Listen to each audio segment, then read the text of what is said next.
10개 페인 흉터까지 제거가 가능하기 때문에 굳이 레이저 시술을 싫어하시거나 또 레이저에 대해서 알레르기가 있으신 분들은 이런 필링으로도 좋은 효과를 볼 수가 있습니다. 마찬가지로 코스멜란 시술이 있는데요. 코스멜란도 병원에 나와서 1주나 2주에 한 번씩 시술을 받게 되고 집에서 꾸준히 유지하는 연고가 있습니다. 그 연고를 바르시게 되면은 기미가 서서히 좋아진 걸 볼 수 있는데 피부 기미의 타입에 따라서는 한계가 있을 수 있기 때문에 케이스별로 반드시 이 전문의와 상의를 하신 다음에 시술을 하게 되고요. 일반적으로 가장 많이 할 수 있는 것이 아하필이라고 하는데 아하필 역시 10개 표시가 안 나면서 하는 스케일링 방법인데 기미 치료에는 조금 약하지만은 꾸준히 하다 보면은 기미도 많이 개선시킬 수가 있습니다. 예, 매직필을 한 뒤에 사진을 한번 보실까요? 이분은 눈 밑에 주름이 많으면서 검버섯처럼 좀 두껍게 올라오는 색소 때문에 시술을 받았던 분인데 기미가 조금 잡티가 좋아지면서 깊은 골들이 약간 옅어진 것을 볼 수 있죠. 이분은 여드름을 짜고 나서 여드름 자국이 까맣게 남고 또 짙어진 것을 볼 수 있습니다. 여드름을 짜고 나면은 흉터뿐만 아니라 이런 까맣게 있는 색소들 또 피부가 칙칙해지고 또 피부톤이 어두운 것이 일반적인데요. 그런 피부톤부터 깊게 있는 여드름 자국 또 색소 10개 페인 흉터까지 올릴 수 있는 방법이 이런 매직필이라고 할 수 있는데요. 이분도 매직필을 4번 시술한 뒤의 모습입니다. 매직필은 기미뿐만 아니라 이처럼 여드름 자국 또 여드름 그리고 피부톤 잡티까지 동시에 개선할 수가 있거든요. 다음 본을 한번 보시면 이 볼 쪽에 넓게 있는 기미인데요. 기미를 꼭 레이저를 통해서만 하는 게 아니라 이처럼 매직필을 7일이나 8일, 즉 8일에 한 번 쪽으로 한 번씩 가볍게 발라주시면은 메이크업을 바로 하고 다니시면서 사회생활을 하시면서 4회에서 5회를 받은 뒤에 기미가 이렇게 옅어진 것을 볼 수 있습니다. 다음 분도 남자분인데요. 볼 전체적으로 햇빛 때문에 그을린 그런 자국들인데 이런 깊은 색소들은 좀 피부 전층에 깔려 있는 경우가 많거든요. 이래서 기미뿐만 아니라 이 햇빛 때문에 생기는 그런 색소들도 같이 시술 후에 좋아진 그런 사진입니다. 이분은 이제 외국 사람인데 피부가 이렇게 까만 사람들, 흑인이라든가 피부가 까만 사람들한테 있는 기미는 치료 방법도 힘들고 치료가 힘든 걸로 지금까지 알고 있었습니다. 하지만은 이런 매직필을 통해서 마찬가지로 8일에 한 번 4회 치료를 한 뒤에 집에서 꾸준히 비비크림이라는 그런 연고가 있습니다. 그 연고를 쭉 바르시게 되면은 4회 치료 후에 대부분이 이렇게 좋아진 경우를 볼 수 있고요. 이분도 마찬가지로 얼굴에 햇빛 때문에 10개 깔린 그런 잡티들이라고 볼 수 있는데 여드름을 짜고 나서 생긴 이런 염증성 색소, 잡티, 이 피부 옅은 잔주름까지 동시에 없어지면서 피부톤도 많이 맑아진 걸 볼 수 있죠. 시술을 하다 보면 잔주름도 좀 개선됐다고 많이 하시거든요. 그래서 일반적으로 8일에 한 번 4회에서 5회를 시술 후에는 레이저 못지않게 좋은 효과를 볼 수 있기 때문에 비비크림을 통한 매직 필링도 기미 치료에서는 좋은 효과를 볼 수 있고 또 한 가지는 이 등에 생긴 이런 기미들이 있는데요. 여드름처럼 짜고 나면 여드름 자국이 까맣게 남고 또 기미가 이렇게 생기는 사람들이 있습니다. 넓을 때는 이런 매직 필링을 통해서 할 수가 있고 또 부분적으로 등 중심에 생긴 그런 색소성 침착 또 까만 부위는 C6를 통해서 레이저를 통해서 시술을 받게 되면 까만 자국뿐만 아니라 여드름의 재발도 줄일 수가 있기 때문에 약을 먹지 않고 레이저 특히 여드름 치료할 때 또 기미 치료할 때 좋은 효과를 볼 수가 있겠습니다. 피부 치료를 하려면은요, 필링도 있고 박피도 있고 스케일링도 있는데 각각 다 있는데요. 다 같은 말인지 아니면 각각 다른 말인지 어떤가요? 예, 흔히들 필링 받으러 간다 그러죠. 필링이란 말은 말 그대로 피부 각진층을 10개 벗겨낸다는 말입니다. 근데 그 치료 깊이에 따라서 흔히 이제 일상생활에 표시가 안 나고 바로 생활을 하면서 할 수 있을 깊이만큼 하는 것을 스케일링이라고 하고요. 스케일링이 좀 더 깊고 심하게 치료하는 방법을 박피라고 분류할 수 있겠습니다. 즉, 이 박피를 할 때 치료하는 기법, 약물에 따라서 치료의 효과도 달라지겠지만은 치료 침투의 깊이도 달라집니다. 그럴 때 생활에 지장이 없이 가볍게 할 수 있는 방법을 스케일링이라고 할 수 있고요. 조금 표시가 나더라도 효과를 높일 수 있는 방법이 박피라고 분류할 수 있겠습니다. 즉, 필링하는 방법에 따라서 스케일링부터 깊은 박피까지 분류할 수 있겠다고 볼 수 있겠습니다. 기미의 치료가 힘들고 관리도 힘들기 때문에 지금까지 치료법의 속설들이 참 많았습니다. 기미와 잡티를 평소에 생활 습관에서부터 예방할 수 있는 방법이 필요하겠는데요. 평소에 생활 습관을 어떻게 해야 할까요? 예, 기미 치료 후에는 반드시 관리가 필요합니다. 관리하는 비누, 연고, 또 기능성 제품들이 있을 수가 있는데요. 특히 기미를 치료하는 연고는 코스멜란이라든가 코지산이라든가 하이드로퀴논 이런 트레티노인 제품들의 연고들이 있습니다. 그런 연고들은 좀 자극적이거든요. 하지만은 연고를 꾸준히 바르지 않고는 기미를 또 재발을 누를 수가 없습니다. 그래서 인내심을 가지고 꾸준히 치료를 하셔야 되는데 먼저 쉴 때는 그런 순한 세안제와 보습제를 이용해서 잘 씻어야 한다 그랬죠. 그리고 UVA와 UVB를 다 차단할 수 있는 자외선 차단제를 바르는 것이 중요하고요. 또 한 가지는 기미 연고를 바를 때 주의사항인데 적어도 취침 30분 전에 발라서 완전히 흡수된 뒤에 잠자리에 들 수 있어야 되고요. 바를 때는 이 쌀알만큼 아주 소량만 바르셔야 됩니다. 많이 바르면 얼굴이 빨개지고 벗겨지고 또 막 피부염이 나타나거든요. 그래서 욕심 부리지 말고 조금씩 바르셔야 되고 처음에는 피부에 적응될 때까지는 조금씩 발라서 적응이 되면 그 다음에는 양을 늘리고 횟수를 늘리셔도 됩니다. 그리고 연고를 바르기 전에는 보습제를 미리 발라서 좀 자극을 좀 덜 해주는 게 도움이 될 수 있고요. 집안이나 밖에 야외 활동, 특히 구름이 깼다 하더라도 자외선 차단제는 꼭 발라야 되겠죠. 그렇게 하면서 조금이라도 트러블이 생기거나 문제가 있으시면은 반드시 또 전문의 선생님과 상의를 하셔야 됩니다. 흔히 시중에 기미 치료에 바르는 미백 화장품과 미백 연고들이 많이 사용이 되고 있는데요. 특히 정체불명의 중국 제품들이 효과적인 것으로 잘못 통용이 되고 있습니다. 이런 미백 화장품과 연고를 잘못 사용을 하게 되면 어떻게 될까요, 원장님? 예, 오랫동안 기미 치료를 하시면서 마음고생 하시다 보면은 옆에 아주머니가 뭘 바르고 조졌다 그러면은 금방 마음이 혹하기 마련입니다. 네. 하지만 이 의료에서는 비법이라는 게 없습니다. 가장 안전하고 효과적인 치료는 항상 병원에서 찾으셔야 되는데요. 물론 어떤 연고를 바르고 그만큼 좋아지는 것은 수은이라든가 그런 중금속 때문에 빠른 효과를 볼 수 있겠지만은 그보다 큰 해를 입힐 수가 있기 때문에 보다 안전하고 편한 방법으로 병원에서 치료를 하셔야 됩니다. 다음으로 여름철하면 물놀이 많이들 생각을 하시잖아요. 더위 때문에 노출이 많아지는 계절인데 자연히 여성들의 경우에는 겨드랑이 털이나 비키니 수영복을 입기 위해서 제모에 관심을 많이 갖게 되는 건데요. 그런데 제모를 하고 나면은 건강이 혹시 더 나빠지거나 문제가 생기지 않을까 하고 걱정하시는 분들이 많이 계시는데 그것은 또한 어떤가요? 네, 그것은 기우입니다. 제모를 한다고 몸이 이상이 생기거나 건강이 나빠진 것은 아니기 때문에 걱정하지 마시고요. 근데 문제는 이 일시적으로 치료하는 그런 왁스 있죠. 네. 그런 젤을 바른다든가 또 늘 뽑다 보면 뽑는 그 부위에 상처가 나면서 모낭염이 생길 수가 있고요. 또 반복되면 염증 후에 그런 색소 침착 때문에 까매지는 경우가 볼 수 있고요. 또 사람이 느끼기에 따라서는 피부가 좀 늘어지는 그런 부작용들이 나타날 수가 있습니다.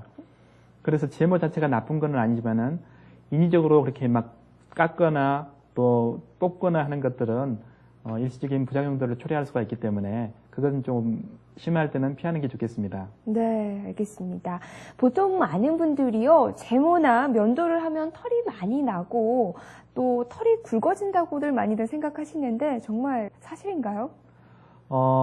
물론 이 털이 뽑게 되면은 그만큼 새로 나면서 뻣뻣해진 그런 느낌이 들 수 있습니다. 네. 하지만 털이 더 많아지거나 하는 것은 아니고요. 좀 더 굵어진 효과를 볼 수는 있습니다. 그래서 이 제모가 힘든 부위, 옅은 부위에서는 깎기를 오히려 권하거든요. 우선 피부를 제모를 하다 보면은 좀 더 타겟이 굵어지기 때문에 제모하기가 훨씬 수월해집니다. 하지만 왜 제모가 이 털이 많아지는가? 특히 가는 솜털이 나야 할 부위에 털이 많아지는 것을 우리가 다모증이라 그러죠. 네. 또는 조모증이라고 하는데 일반적으로는 대부분 문제가 없이 나타나는 그런 현상이지만은 사람에 따라서는 난소라든가 또 부신피질 또는 뇌하수체에 그런 종양이 생길 경우에 남성 호르몬이 많아지면서 비정상적으로 아주 털이 많이 나는 경우가 있습니다. 그런 다모증인 경우는 질환에 의한 것이지만은 대부분은 그런 원인이 없이 특히 이제 유전적으로 부분적으로 털이 많아진 거라고 할 수 있겠습니다. 네. 여성분들 보면요. 제모를 위해서 흔히들 면도도 하시고 여러 가지 방법들을 사용을 하시는데, 제모를 위한 가장 좋은 방법은 무엇일까요? 일시적으로 우선은 면도를 하고 왁스를 바르고 뽑고 하는 방법들이 편할 수는 있겠지만은 그만큼 부작용이 따르기 때문에 현재에는 가장 안전하고 효과적인 치료법이라면 레이저 제모를 들 수 있겠습니다. 그 레이저도 종류가 굉장히 많은데요. 그 터로 종류에 따라서 레이저 효과가 달라집니다. 이 레이저 종류를 한번 살펴보시면은 다이오드 제모 레이저가 있고요. 또 시시스 레이저가 있고요. IPL을 통한 넓은 부위의 제모, 또 롱폴스 엔디아그로 레이저를 통한 제모, 알렉산더 라이트, 또 아주 가는 털에는 PPX 에스트라를 이용한 그런 레이저 시술들이 있기 때문에 털의 굵기와 종류, 색깔에 따라서 거기에 맞는 제모를 하시는 게 효과를 높일 수가 있습니다. 네. 레이저 제모의 경우에는 치료 횟수와 간격이 궁금한데요. 레이저 제모 후에 생길 수 있는 부작용 같은 것은 또 없을까요? 일반적으로 얼굴에 있는 이 털들은 자라는 속도가 빠릅니다. 또 그래서 일반적인 방법이 한 달에 한 번 얼굴은 제모를 하시는 거고요. 몸에 있는 털들은 6주, 한 달 반에 한 번씩 하시는데 사람에 따라서는 그 횟수가 조금 차이가 날 수 있습니다. 빨리 자라는 분들은 좀 땡겨서 받으시고 늦게 자라는 분들은 두 달이 되더라도 좀 늦게 받을 수가 있습니다. 레이저의 종류에 따라서 시술한 후에는 물집이 생기거나 또 모낭염이 생겨서 색소 침착이 올 수 있습니다.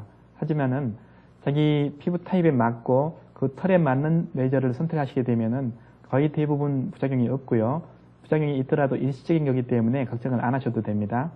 그리고 그런 부작용을 줄이기 위해서는 시술 후에는 자외선 차단 크림, 선크림을 꼭 바르는 것이 도움이 될 수 있습니다. 한 번에 시술이 끝나는 것이 아니라 5회에 걸쳐 시술을 해야 영구 제모가 된다고 합니다. 그렇다면 레이저 제모 치료 결과에 대해서도 사진을 보면서 설명을 해주시죠. 예, 시술한 장면을 한번 보실까요? 시술을 쭉 하시는 방법인데 보신 것처럼 레이저를 쭉 쪼이게 됩니다. 속도도 굉장히 빠르죠. 네. 시술을 하고 나면 약간 붉어지는 반응이 있을 수 있는데 이거는 집에 가면은 가라앉을 정도입니다. 그런 자국을 없애기 위해서 연고를 발라주게 되는데요. 연고를 주면 그 자국이 좀 빨리 좋아질 수가 있습니다.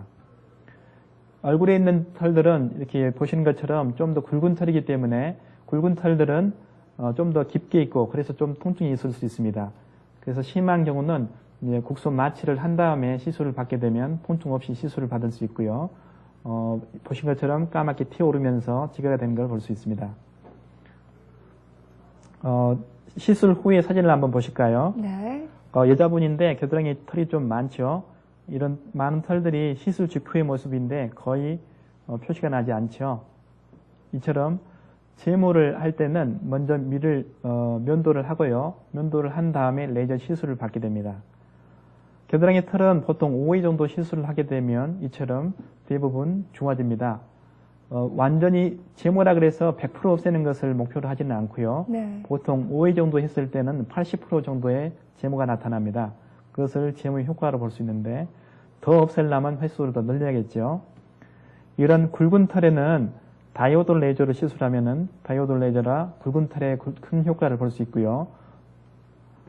다리, 팔에 있는 이런 굵은 털들도 다이오드에 좋은 반응을 보입니다. 네. 약간 엷으면서 등에 넓게 있는 부위는 속도를 감안해서 IPL 등을 통해서 좀 이 샷수가 넓은 그런 레이저를 통해서 하게 되면 좋은 효과를 볼 수 있습니다. 시술한 부위는 아랫부위인데 윗부위에 비해서 훨씬 차이가 있죠. 네. 또 코 밑이라든가 이런 옅은 수염들은 C6를 통해서 시술을 하게 되면 통증도 덜하고 또 효과도 훨씬 높일 수가 있습니다.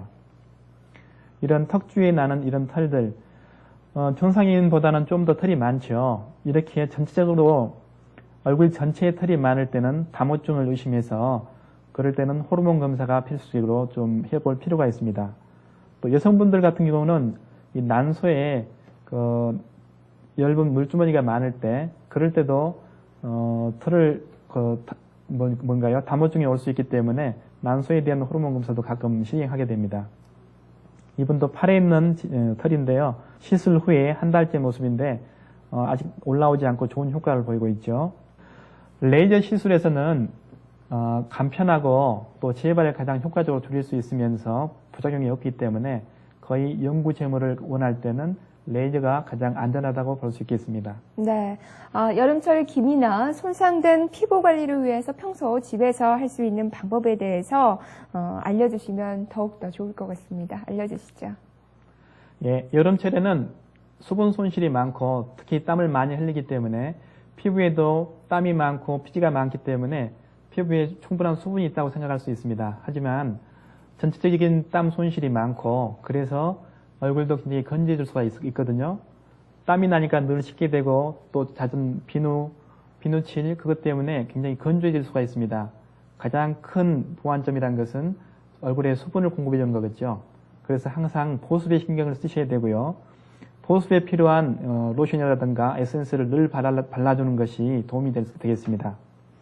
그 다음에는 피로 회복과 피부 노화를 예방하기 위해서 비타민C가 많은 또 항산화제가 많은 그런 음식들 또 바르는 제품들을 발라주게 되면 도움이 될 수 있겠죠. 다음에 그렇게 해도 이 피부가 거칠어지고 각질이 많아질 때는 피부과에 가셔가지고 각질층을 10개 벗겨내서 새 피부를 만들어주는 피부 스케일링을 하는 것이 도움이 될 수 있고요. 가장 좋은 치료법, 가장 좋은 예방법이라고 한다면은 무엇보다도 햇빛을 차단하는 그런 선캡을 쓰고 선 마스크를 쓰고 그래서 자외선 차단 크림을 바르는 것이 가장 좋은 치료와 예방이라고 볼 수 있겠습니다. 네. 피부 노화의 주범 자외선. 점점 더 강해지는 자외선 때문에 자외선 차단제가 필수적이라고 하는데요. 어떤 자외선 차단제를 골라야 피부를 보호할 수 있는지 자외선 차단제를 고르는 요령에 대해서 설명해 주시죠. 예, 자외선이라 하면은 UVA, B, C가 있습니다. UVC는 이제 우리 지구 바깥 오존층에서 다 제거가 되기 때문에 걱정할 필요가 없는데 UVB와 UVA가 여름철에 문제가 됩니다. UVB는 굉장히 열이 강하기 때문에요. 우리 햇볕에 나가면 선탠을 한 것처럼 피부가 붉어지죠. 그게 열감을 호소하고 피부를 붉게 만들고 피부암을 만드는 것이 바로 UVB입니다. 반면에 UVA는 따끔거리거나 그런 게 없지만은 피부에 기미와 잡티, 검버섯을 만드는 것이 UVA입니다. 그래서 피부 노화를 일으키는 가장 큰 원인은 UVA지만은 UVB도 같이 차단해야만이 피부 노화를 예방할 수가 있습니다. 그래서 선크림도 UVA와 UVB를 동시에 차단할 수 있는 것을 선택하는 것이 좋고요. 흔히들 그늘이랑 아니면 처마 밑에 있으면 자외선이 차단될까고 생각을 하시는데 비가 오거나 구름이 끼거나 항상 자외선 차단제는 바르시는 게 좋겠습니다. 또 햇빛에 나가기 전에 30분이나 1시간 전에 미리 바르셔야지 효과를 볼 수가 있고요. 이 선크림이 지속되는 기간도 보통 3시간에서 4시간입니다. 그래서 하루에 한 번 바르신 게 아니라 아침에 바르시고 11시나 12시쯤에 또 바르시고 또 2시쯤에 이렇게 하루에 3번 정도를 꾸준히 덧바르시는 것이 자외선을 올바로 사용하는 방법이라고 볼 수 있겠습니다. 네. 기미와 주름살 예방은 마라톤과 같다고 했습니다. 주름이 보이기 시작할 때는 이미 늦은 건데요. 젊을 때부터 꾸준히 피부에 신경을 쓰면 노화 때문에 받는 스트레스를 그만큼 줄일 수 있을지 않을까 하는 생각이 드는데 피부 노화를 막기 위해서 평소 집에서 할 수 있는 방법들을 다시 한번 정리해서 말씀해 주시죠. 아무리 강조해도 지나치지 않는 것이 바로 선크림이죠. 자외선 차단은 피부 노화를 막는 데 가장 좋은 방법입니다. 그래서 선크림을 꼭 바르시되 건강을 위해서 지나친 금주와 금연 이것이 꼭 필수적이라고 볼 수 있겠습니다. 술을 많이 마시게 되면은 피부에 면역력이 떨어지고 그래서 피곤하게 되고 기미 주근깨도 많아지겠죠. 그리고 규칙적으로 운동을 하고 골고루 잘 먹는 것이 건강뿐만 아니라 피부 건강에도 아주 좋습니다.